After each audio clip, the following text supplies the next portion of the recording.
Digital തെളിവുകൾ ശേഖരിക്കുന്നതിനുമായി ബന്ധപ്പെട്ട് മാർഗനിർദ്ദേശങ്ങൾ പാലിച്ച് സർക്കുലർ പുറത്തിറക്കിയ സംസ്ഥാന പോലീസ് മേധാവി DGP മുതൽ താഴേക്കുള്ള എല്ലാ ഉദ്യോഗസ്ഥർക്കും സർക്കുലർ നൽകി. ഇക്കാര്യം DGP ഇന്ന് ഹൈക്കോടതിയെ അറിയിക്കും. വിവരങ്ങളുമായി രേഷ്മ ബാബു ചിരികാണ്. രേഷ്മ, സർക്കുലറുമായി ബന്ധപ്പെട്ട് DGP കോടതിയെ ഈ കാര്യം ഇന്ന് അറിയിക്കും. അപ്പോൾ കോടതിയുടെ ഒരു നടപടികളുമായി ബന്ധപ്പെട്ട് മറ്റെന്തൊക്കെ കാര്യങ്ങളാണ് നമുക്ക് മനസ്സിലാക്കാൻ കഴിയുന്നത്?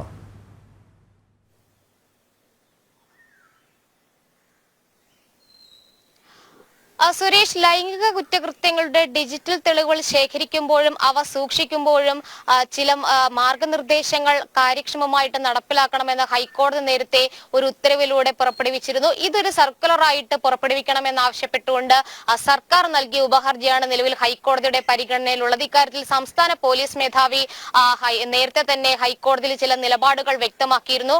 ഹൈക്കോടതിയുടെ വിധി വന്നതിന് തൊട്ട് പിന്നാലെ ഡിസംബർ 23-ന് ഈ സർക്കുലർ പുറത്തിറക്കിയതായിട്ടാണ് സംസ്ഥാന പോലീസ് മേധാവി ഹൈക്കോടതിയെ അറിയിച്ചിട്ടുള്ളത്. മാത്രവുമല്ല, ADGP മുതൽ താഴേക്കിടയിലുള്ള ഉദ്യോഗസ്ഥർക്ക് വരെ ഈ സർക്കുലർ നൽകിയിട്ടുണ്ട്.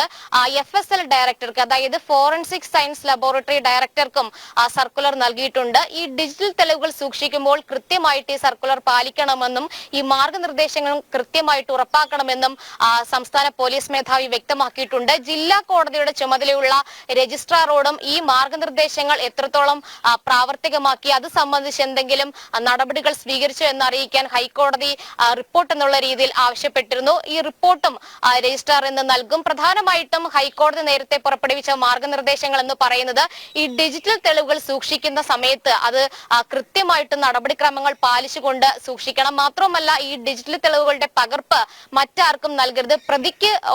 പ്രതിയെ പോലെ തന്നെ, അല്ലെങ്കിൽ പ്രതിക്കും മറ്റാർക്കും നൽകരുത്. കൂടാതെ ഈ ഡിജിറ്റൽ തെളിവുകൾ ഏതെങ്കിലും ഘട്ടത്തിൽ തുറക്കേണ്ടി വന്നാൽ അതിന് കോടതിയുടെ അനുമതി വേണം. കോടതിയുടെ അനുമതി ഇല്ലാത്ത പക്ഷം ഈ ഡിജിറ്റൽ തെളിവുകൾ തുറക്കരുത്.